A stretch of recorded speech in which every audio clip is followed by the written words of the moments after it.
Greetings, Bat Warriors. Greetings. Greg is back. Welcome to a a long time coming live stream. It's been a minute. It has been more than a minute. It's been more than weeks. It's been more than months since I've gotten on here live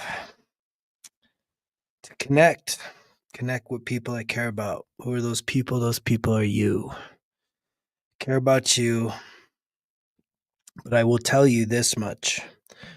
There's somebody that I care about more, and that's me. Last live I did, July 27th, 2025. Today is October 14th, 2025. So it's been a couple months, and there's been a lot that's happened. I think as I've talked to some people behind the scenes prior to the last live, probably a lot of motivation, a lot of momentum happening here at the channel. And I got hit with some major waves energetically, and I'm now coming out of that season with a lot of integrated clarity. It's such an important thing for us to learn and grow and expand who we are along this journey called life.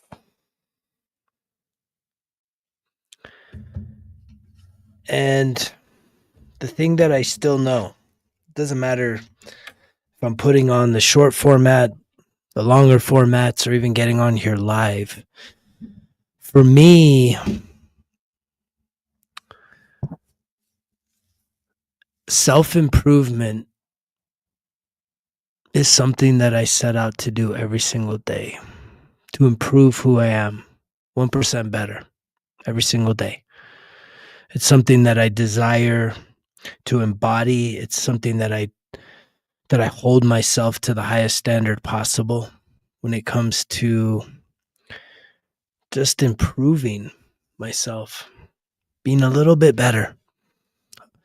And for me, the big focus areas have been being a little more loving, a little more caring, a little more understanding, a little more compassionate, a little more patient,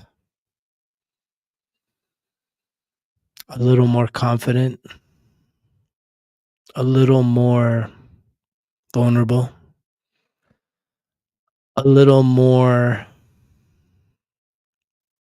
thoughtful, considerate. All the good ingredients every day. Just wanting to be a little more, right? This much, 1% better. And I hope that that's something that those of you that find this message appealing, those of you that gain some value from hearing my message, that it brings you a sense of feeling seen, feeling heard, and even feeling challenged. Because I do believe that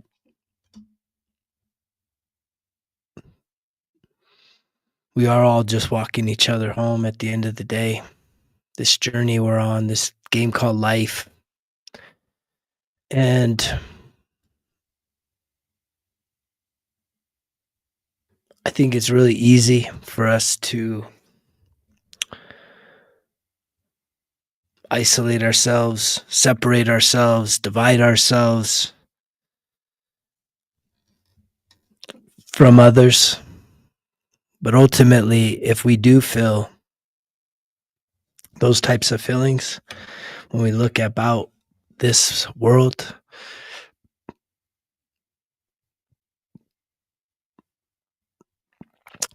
I always say that it's a reflection of what's going on within, because everything's a full-length mirror. And when we talk about the topic today, it's, where's your focus? What are you focusing on?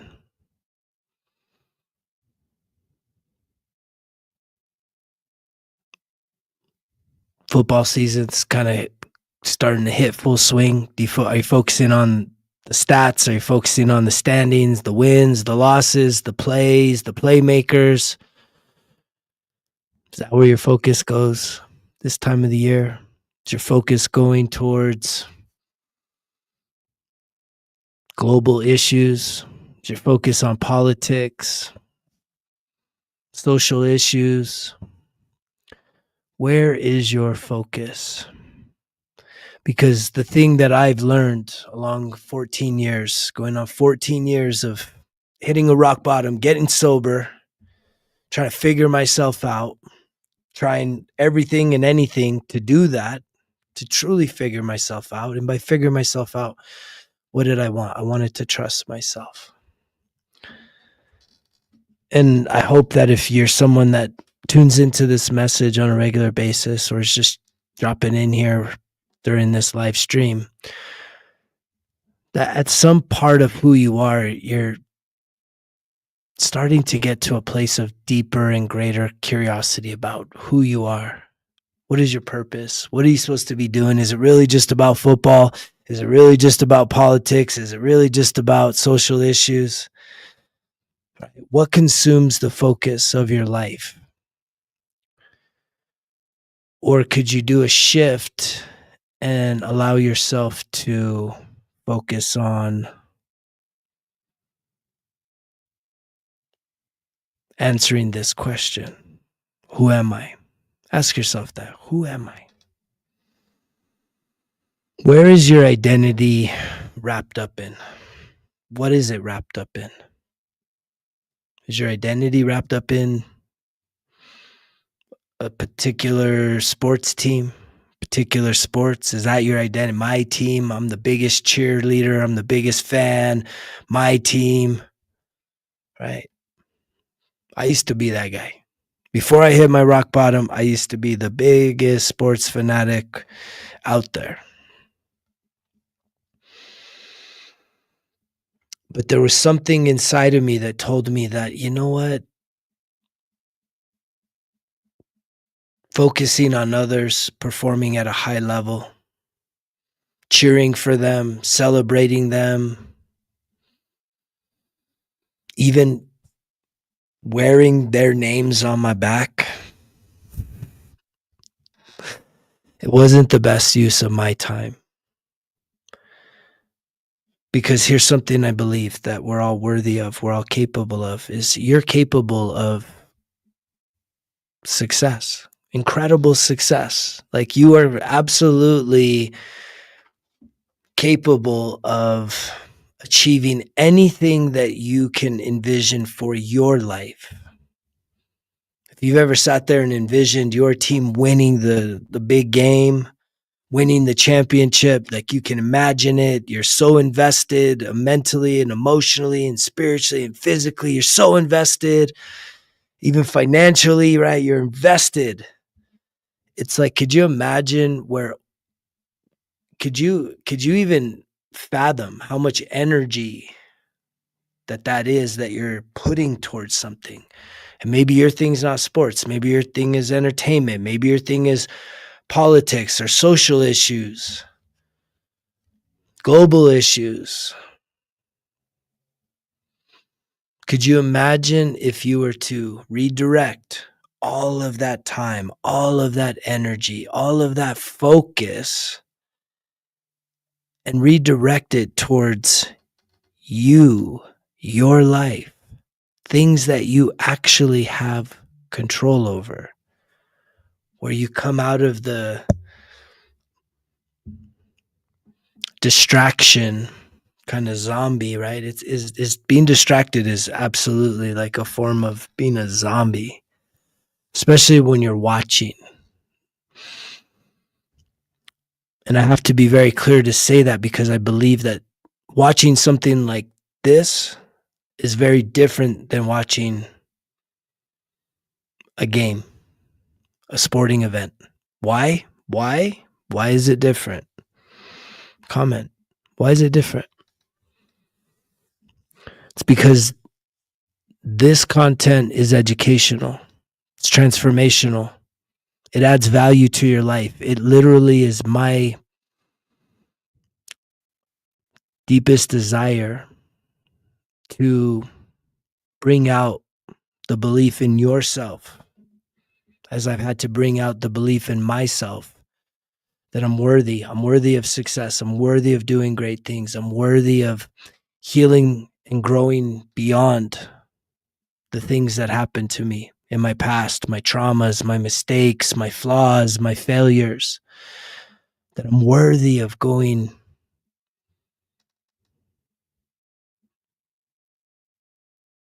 beyond even what I can imagine. And you are too. But see, when we have finite time, right? Like you only have so much time in every single day. And if you're willing to invest the greatest resource we got, which is our time, if you're willing to literally invest that in someone else, celebrating someone else, cheering for someone else, being entertained by someone else, or being overwhelmed by someone else,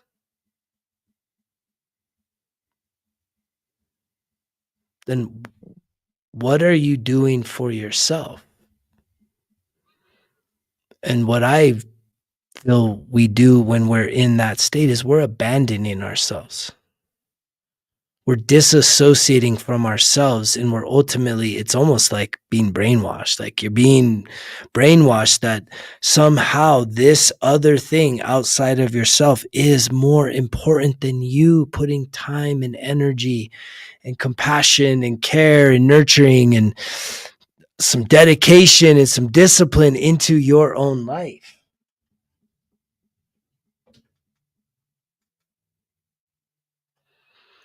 And this is challenging to hear. It's challenging. When I was still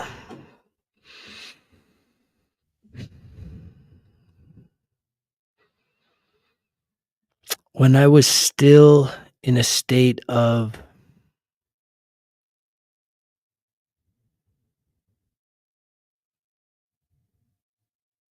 being caught up in the bullshit. I mean, that's the only way I can really express it. You can express it differently. But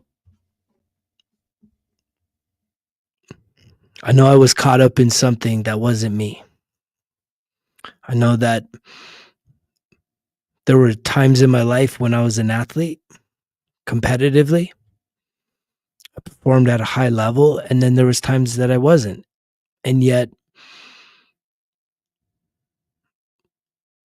I celebrate athleticism, performance. I celebrate that. I love it.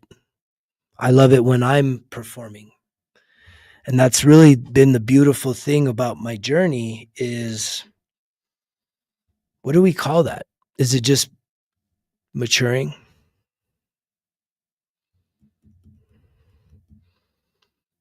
What is it that I went through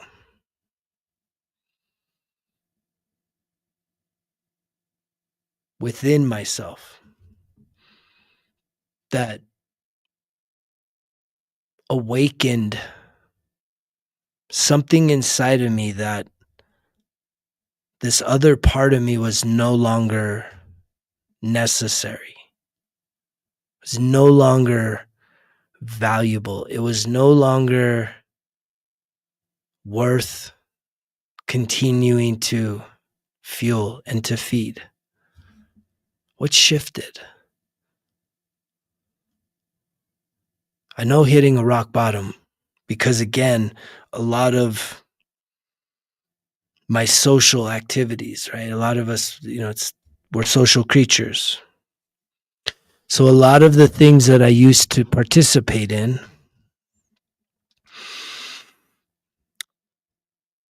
it seemed like alcohol was always the undercurrent, was like the glue.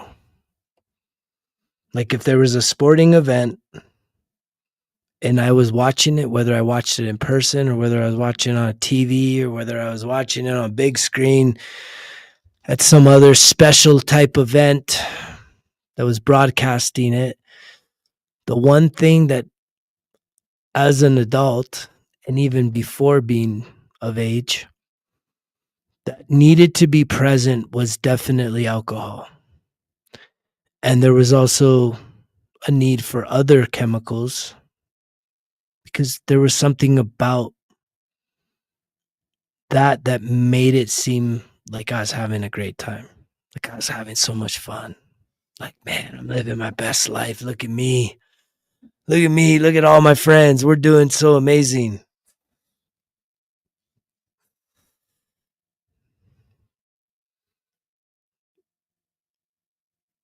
This guy here doesn't think that that was amazing anymore.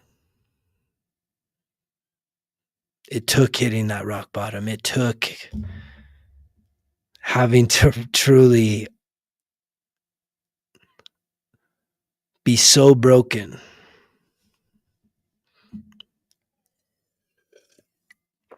that I woke up to a place where I was like, I can't do this anymore. This isn't fun. This isn't fulfilling. There's nothing rewarding about this experience. Because in reality, once the game ended or whatever the event was ended, it's like I had to kind of look around and say, how's my life? What's up, my bro? It's always great to hear from you, Daniel. And I think a lot of people are still not there yet. They're still not there yet. Why? I think you're programmed. I think we're hurting. I think people are really, really hurting. I think people are carrying around a lot of pain. And what I've realized throughout my 13 years of sobriety, my 13 years of healing and trying to figure all this shit out, it's like the pain had to be so bad that I finally said enough's enough and I need to change. And I guess there's just a lot of people that y'all are some tough motherfuckers because you carry around so much pain and you suppress it and you bury it and then you numb out, right? We're numbing out. That's why we even moved to the things so much more, right? The addictions. And it's not just drugs and alcohol. Food is massive. Food addiction, massive. And then you could break down food into, sugar addictions, caffeine addictions, junk food addictions, fast food addictions, processed food addiction, convenience, the addiction of convenience, of saying I don't got time, or I don't have time to go shopping, or I don't have time to make food, or I don't know how to make food, so I'm just going to buy this. And there's convenience in that. And yet, what does it cost you for the convenience? What does it cost you to give away your time, which is truly, your time is really something really cool is coming in right now. That's why I love it. I've missed being on the lives, but I know that the time I've been away, man, I've gone through some major shifts, and I know I have a lot to share. I still have I've got more to share probably now than ever before. And I'm trying to think, time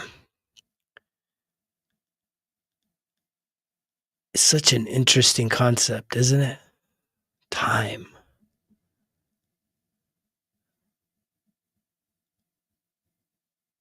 Because what we're really experiencing right now, is not time. What you're experiencing right now is life. And as we experience life, it's not time. As we experience life, we weave in and out of conscientiousness and different levels of conscientiousness. And many reports, many research studies have shown that most people are not self-aware. You're not conscientious. That's why when you come across a message like this, it's like you're in and then you're out because you're like, I don't get what he's talking about. And that's cool. You're just not there yet. You want to be entertained. You want me to say, hey, let me do a magic trick. Let me entertain you. Let me show you some tricks. Let me get you guys to laugh. And it's like, that's great. But yet there's something that there's a level of seriousness that needs to come upon people. It's like we need to grow up. We need to really start to figure ourselves out. Like if you want your life to change the way I wanted my life to change, and my catalyst for change, the pain, right? Pain is usually what gets us to change. Something happens. For me, I had to hit a rock bottom. I had to be arrested, thrown in jail, get served divorce papers, like have my whole life, the rug get pulled out from under me. For me to be like in total panic mode, like broken, like something has to change. This is way too painful. Something has to change. And guess whose responsibility it is? It's it's my responsibility. Change in your life is your responsibility. And yet here's the problem. If you're too distracted, if you're focused on all these other things, how are you going to bring about the change in your life? You can't. Change doesn't happen all by itself. Unless I have to actually clarify that. There's two types of change. You either can change for the better or you can change for the worse. So you're either getting better or you're getting worse. There's no neutral. No one is just free floating in space saying, I'm not really getting better and I'm not really getting worse. If you're telling yourself that, if you think that you're just kind of playing it safe, well, I'm not getting better, I'm not getting worse. That's not even true. That's another kind of delusion, right? Something that we're telling ourselves so that, like, as a way to kind of feel better about ourselves. But the truth is, you're either getting better or you're getting worse. And if you're getting better, you got the receipts. And a lot of times, if you're getting worse, you got the receipts. There's plenty of things that you can evaluate about yourself to say, is your life really improving? Are you really growing?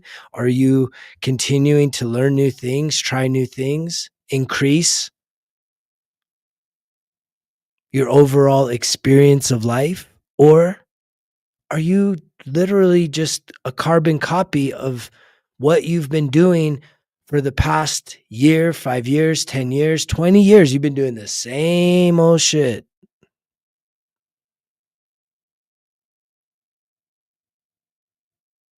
And nothing's changing. Nothing's getting better.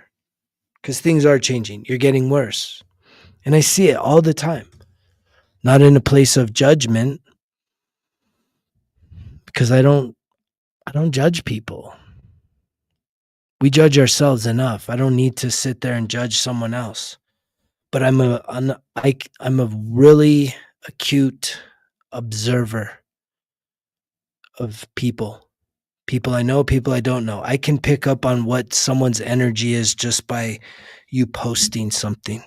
You post things, you post your distresses, you post your worries, you post your anger, your frustrations, your heartbreaks, your whatever it is that you got going on in your life. You post these little things, and it's like, for whatever reason, it's actually It's a gift I have. It's called claircognizance, which is just an all-knowing. It's a knowing. I just have a knowing that I can connect with your energy as to what you're putting out there, what you're projecting to this world.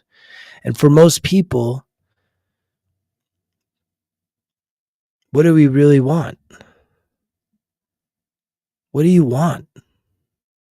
What do you want from others?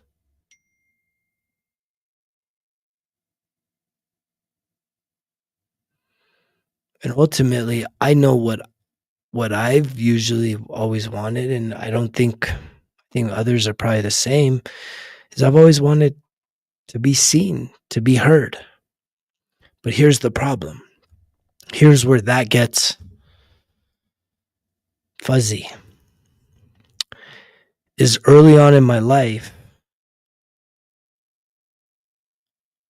I real looking back on the early parts of my life, and I'll talk about this for a second because I realized that I had some pretty bad rejection wounds and some abandonment wounds. Can anybody relate to that? Has anybody ever felt rejected by parents, family members, right? Usually our immediate family.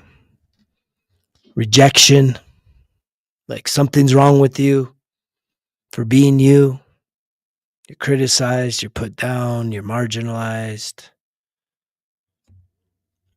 The temperature is dropped. Maybe there's something you're talented at, and as a kid, you're all excited and wanting to share it and express it, and people are like, you're a show off. Has anybody ever told that? You're just showing off. And when you hear things like that, that's someone else's insecurity being projected on you, because as a child, you're not just trying to show off. You're just expressing something that's there that you're trying to figure out about yourself. But then when people start questioning you and maybe even criticizing it through a negative lens, as maybe what you're doing is annoying, or, you know, you're wasting your time, then guess what we do? We dim our light. We start to pull back and we start to say, oh, I'm not being accepted for who I am. So guess what? Guess what we tell ourselves? I'm not being accepted for who I am. Well, guess what? I guess I have to be someone else. And the people around me, who do they want me to be? Let me fit in their box so that they're happy. And I know that alone, that scenario alone, should resonate with a lot of people. It's probably really challenging to hear that. I don't hear a lot of people talking about that. To realize that as children, when we expressed ourselves with probably some innate gifts, if it made other people uncomfortable, guess what they did? They criticized. And so then we pulled back, and right away you start thinking, something's wrong with me. I'm not good enough. And it's really someone else projecting their fears, their insecurities, their lack of confidence upon you. And so as children, we switch ourselves, and then guess what? We want to be accepted. And so in our heart of hearts, we just want to be seen and heard. So if you go back to the little child throughout those years of traumatic wounding, which is 0 to 10 years old,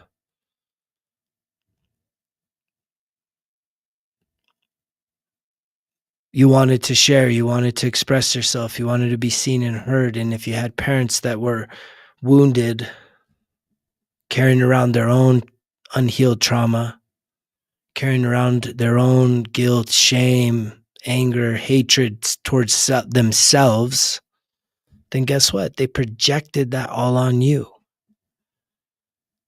And as a child, guess what you do? You absorb that and you integrate it into who you are. And then you start to make adjustments. As I made adjustments, to fit in. Because why? We want acceptance. And yet that's probably what I'm talking about right now. I believe is the root cause of most of the dysfunction in our global societies. I'm going to repeat that. Unhealed trauma from childhood and needing to be accepted, which is literally saying, I'm going to sacrifice my needs, my wants, my desires, my gifts in order to make someone else happy, for someone to accept me, do what they want, is most likely one of the major causes of societal dysfunction, the division. And because at a subconscious level, which is really a survival mechanism from trauma, where we are pretending to be things. This is the masks. What mask are you wearing?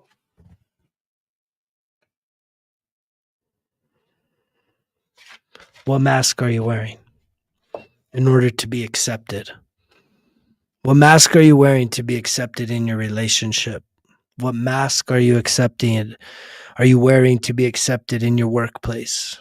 What mask do you have to put on to be accepted in your social groups? What mask do you have to put on to be accepted by anyone else?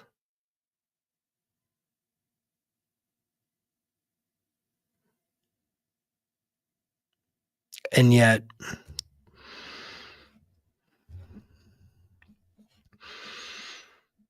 for those of you hearing this message right now, I commend you for being here, for listening to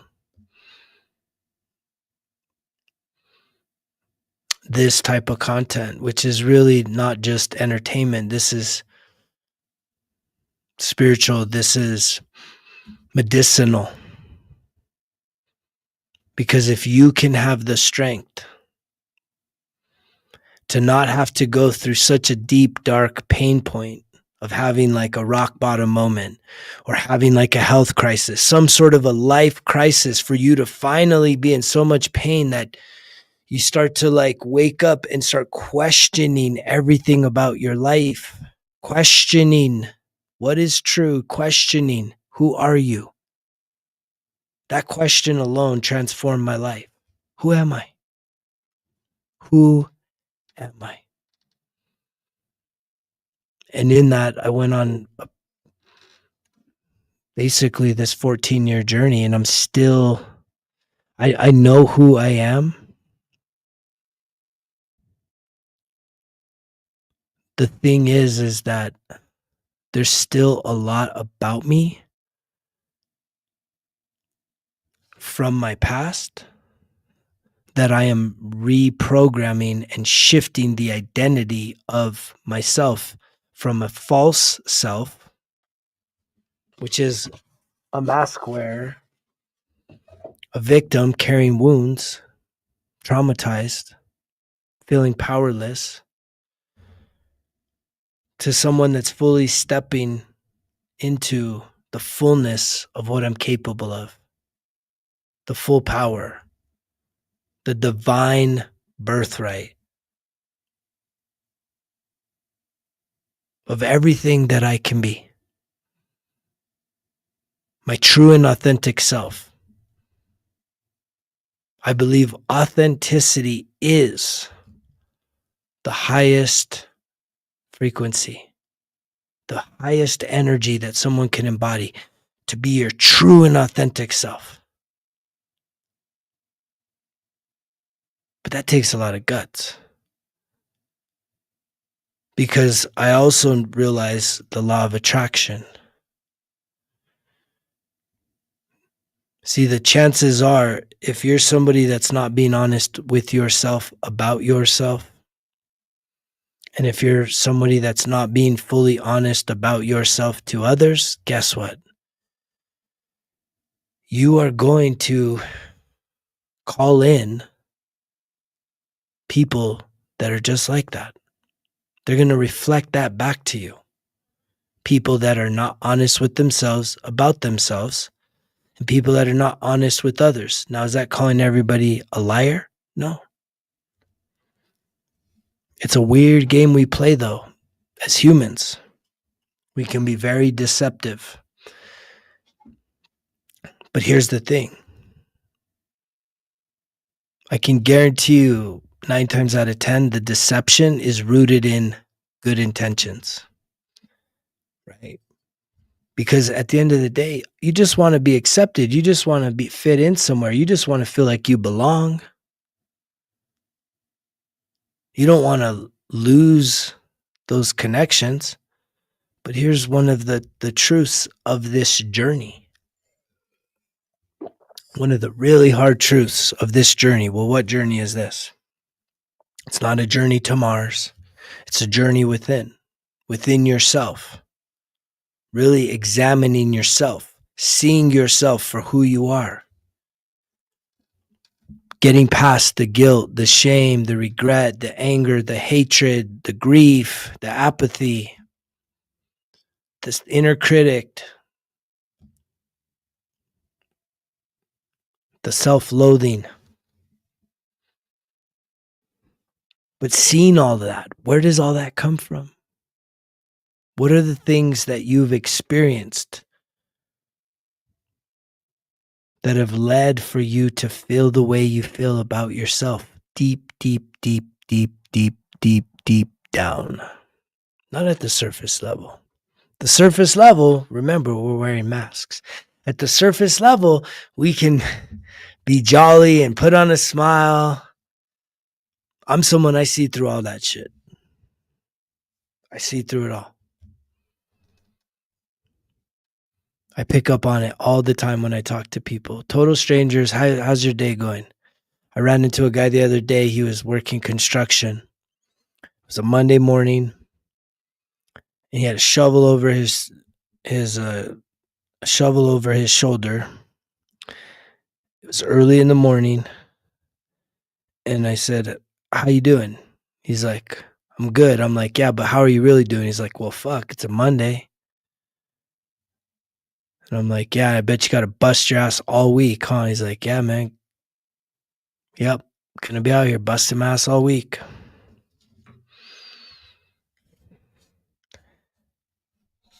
And so a lot of people, it's like we just say what we need to say, right? We just want to be culturally, societally appropriate. When someone says, "How you doing?" "Oh, I'm good." But I always love it when someone tells me, "Okay, I'm okay." Because that's a little more honest. When someone is willing to say, "I'm doing okay." Because I usually say, "What? Really? Just okay?" And then we can actually have a real conversation, maybe about giving someone like you, an opportunity to be seen and heard. And if you're somebody that's just feeling okay today, don't ever hesitate. Comment down below. Share your story. Let's have a conversation.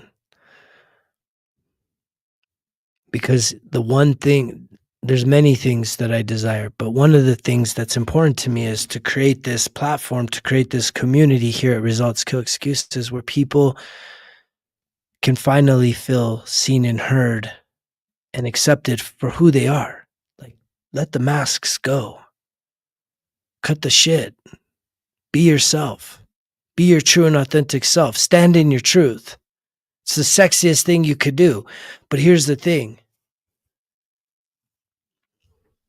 When you get to that level of clarity with yourself, where you can fully see yourself and you assess yourself and you actually like kind of do some investigating about who you really are, who are you really seeing in that mirror when you're butt ass naked, first thing in the morning, who is that person? How do you really feel about that person? What's really going on? When you can get to that place where you can sit in that mud with yourself, by yourself, and even if that means that you need to sit there and acknowledge that there's some things about yourself you hate. There's some things about yourself that you just can't stand. We have to filter. Here's the beautiful thing about this experience, about the journey. What journey? It's a spiritual journey. It's a healing journey. It's really just the soul's journey on this planet.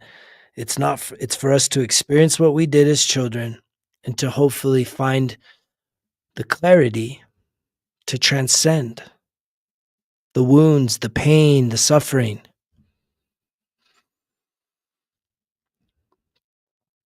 And we do that by getting really honest with ourselves.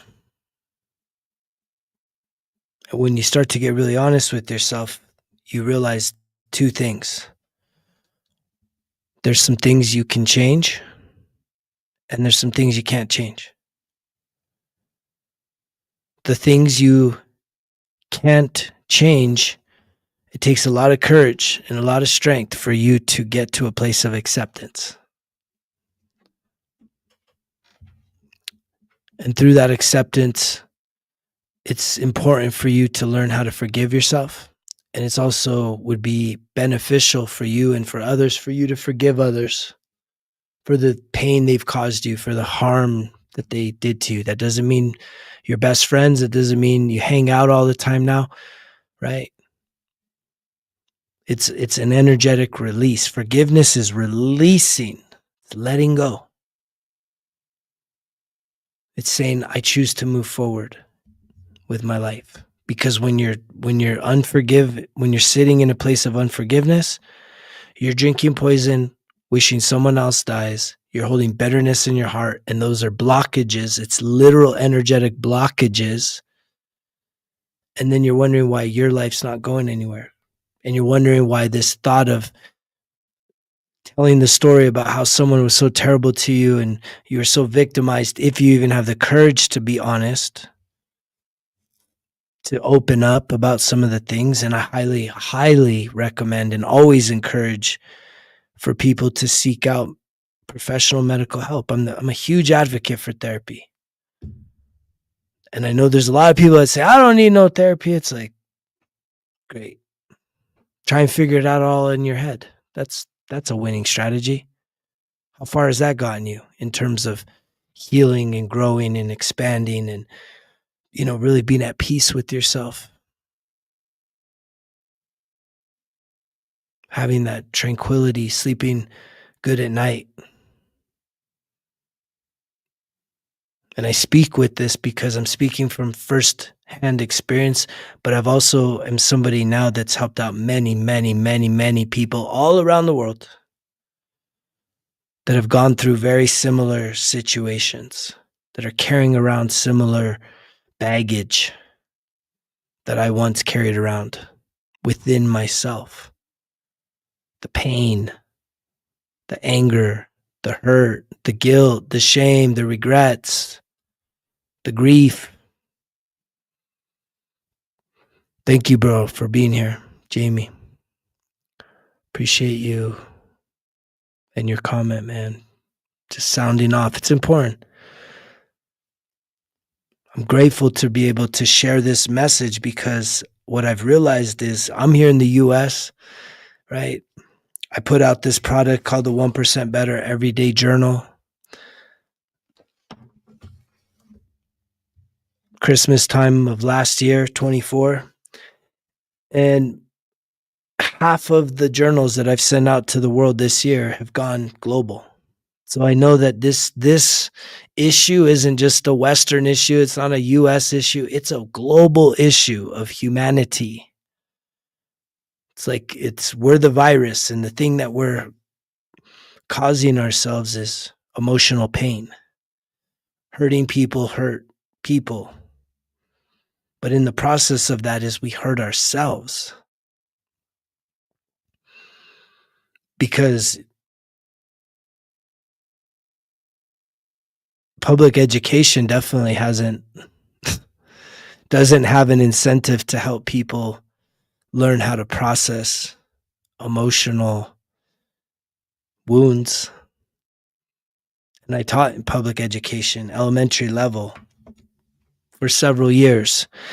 And in that experience, I can tell you one of the things that woke me up to this, to how serious the childhood trauma was, is twofold. One, I could literally see the dead energy on the children that I was teaching, 9 and 10-year-olds. I could see the dead energy. I could see the signs of them being traumatized, abused, neglected, real time. And then simultaneously, the school I was at was giving myself and the other teachers professional development classes on how to identify this trauma, how to facilitate if a child is, acting out their trauma, how to facilitate, how to support, how to nurture them, how to teach them how to emotionally regulate. And in doing that, it was like a full-length mirror. I saw myself. I saw the little kid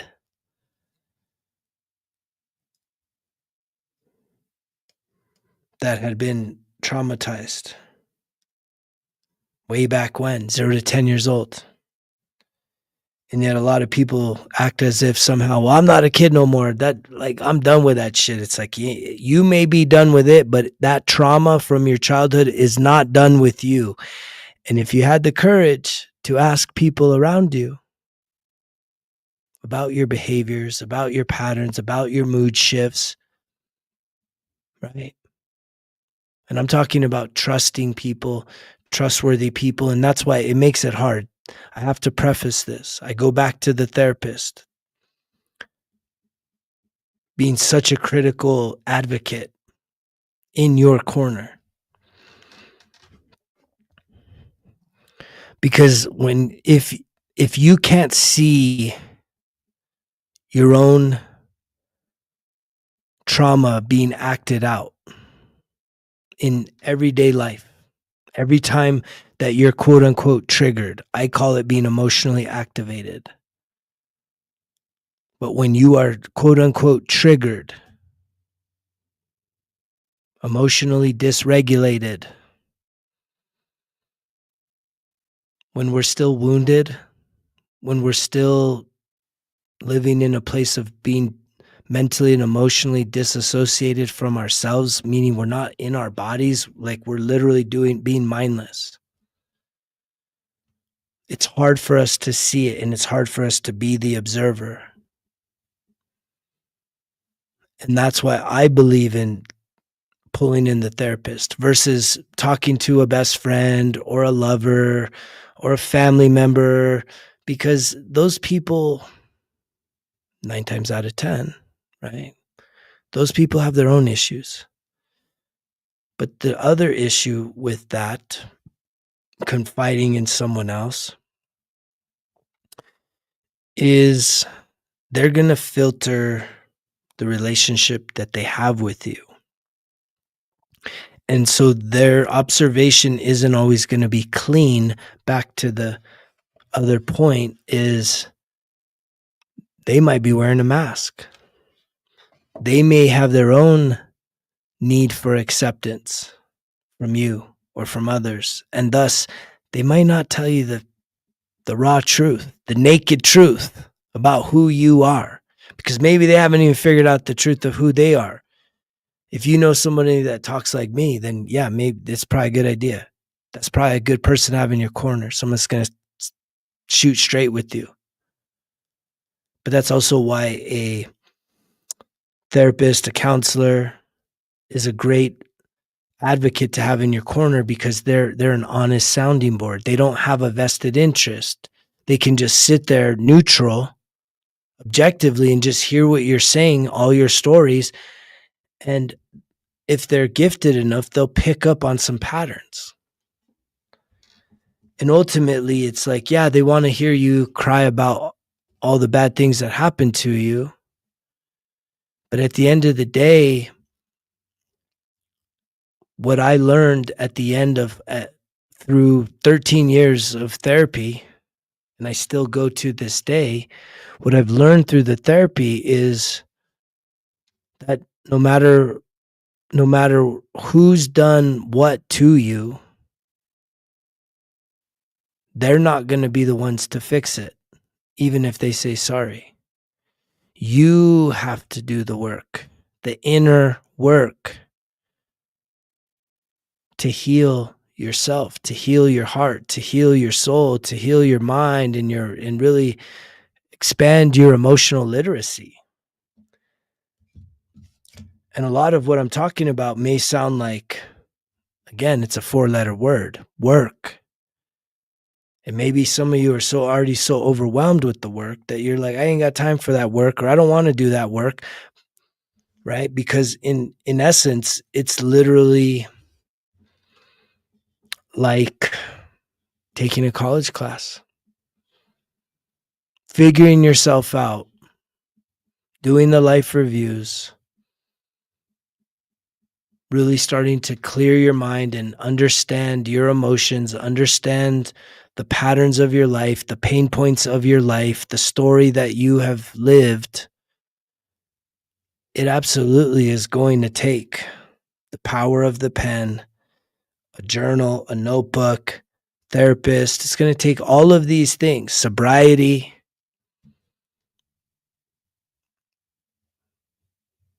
But I guarantee you that if this message is something that's stirring something up, it's pulling you in, it's something that's starting to make sense to you, the journey's worth it. It's worth it because at the end of it, on the other side of once you have figured yourself out, is freedom. The other side is freedom. And it's you sitting and standing and being your highest self, which is your purpose. For those of you that are searching for your purpose, your number one purpose, not your only purpose.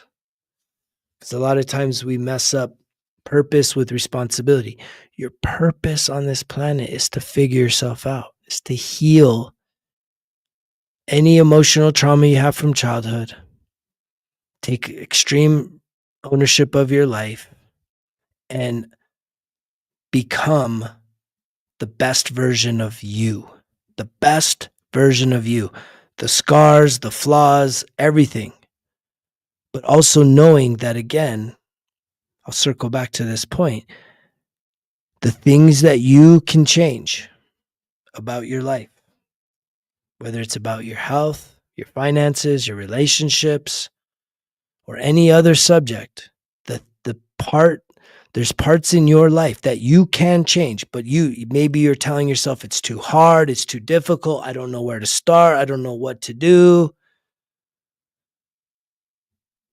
But there's absolutely things you can change. I can't change that I have a scar right here, right? There's a flaw, I got a scar. Got another scar up here. Yes, I could go pay for some cosmetic surgery, but at the end of the day, it's there. But I can change my thoughts. I can change my personality. I can change my physical body by exercise, by eating healthy. I can change my relationships by healing my emotional wounds and by learning how to truly be in a place of being more filled with love, joy, peace, kindness, generosity, patience, all the beautiful things. But I can't change that, my father used to beat the shit out of my mom and I was present as a little kid. And so I obviously experienced all that, and that traumatized me and terrorized me from such an early age where I didn't feel safe in this world, where I thought the way people talked was yelling at each other on good days and bad.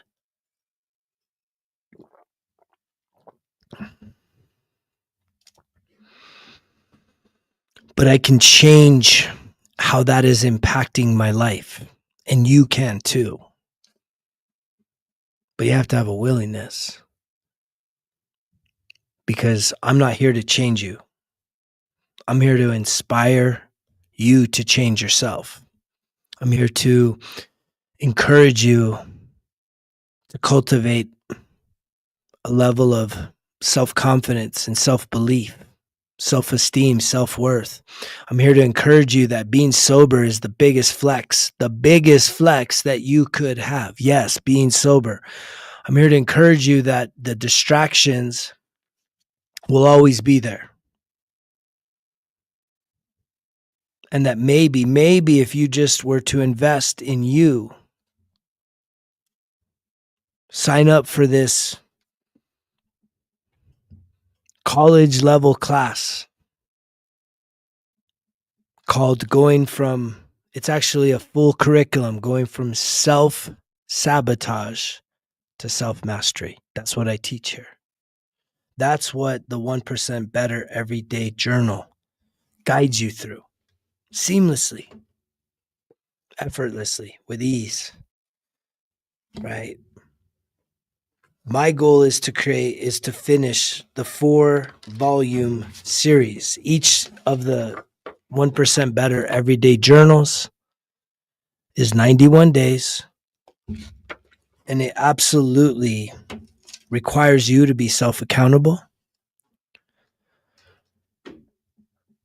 for you to show up for yourself, take extreme ownership. But in doing that, if you have a willingness to do that, guess what's going to happen? Guess what this guides you through? It guides you through starting to reinvigorate some goals for your life, setting monthly goals, weekly goals, daily goals.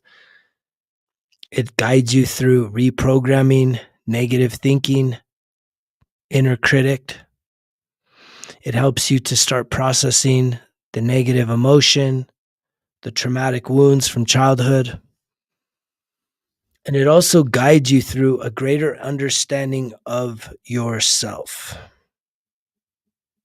with literally a master class with video support guiding you from self-sabotage to self-discovery to self-improvement to self-development, self-awareness, and ultimately getting to self-mastery. It's an incredible resource. If you're interested in it, you should either go to resultskillexcuses.com, click on the link down below in the description. It's not hard to find. 1% Better Everyday Journal. But it is something that you would have to show up for. You. 91 days. Could you do it? 182 days. 273 days. 364 days.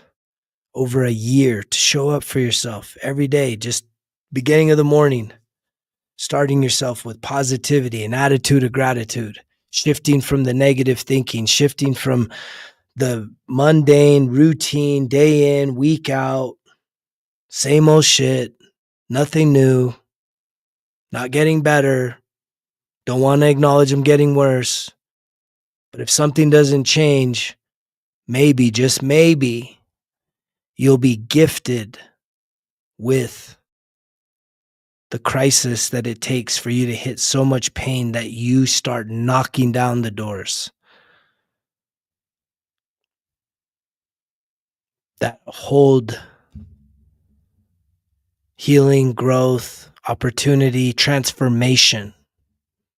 Because that was the spirit that I came out of. When I hit my rock bottom, man, oh man, I was not playing anymore. No more games. I'm like, no more fucking around. It's on. It's on like Donkey Kong. I am going to do everything and anything I can to figure myself out, because I cannot continue down this path. Time to change. And it's my responsibility. And guess what? It's your responsibility too. I hope this message encourages you. Thank you to everyone that tuned in. It's been a minute. It's been a while.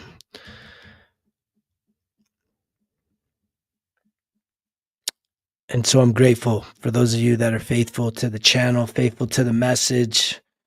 Always feel free to reach out. Greg at resultskillexcuses.com if you're interested in anything from coaching to just asking a life question. If there's anything that you would love for me to discuss, talk about here on the channel, feel free to drop a comment down below. Subscribe, and I'll see you on the next one. I love you guys. You know the drill. Results kill excuses, because if it was easy, it wouldn't be worth it. Greg's out.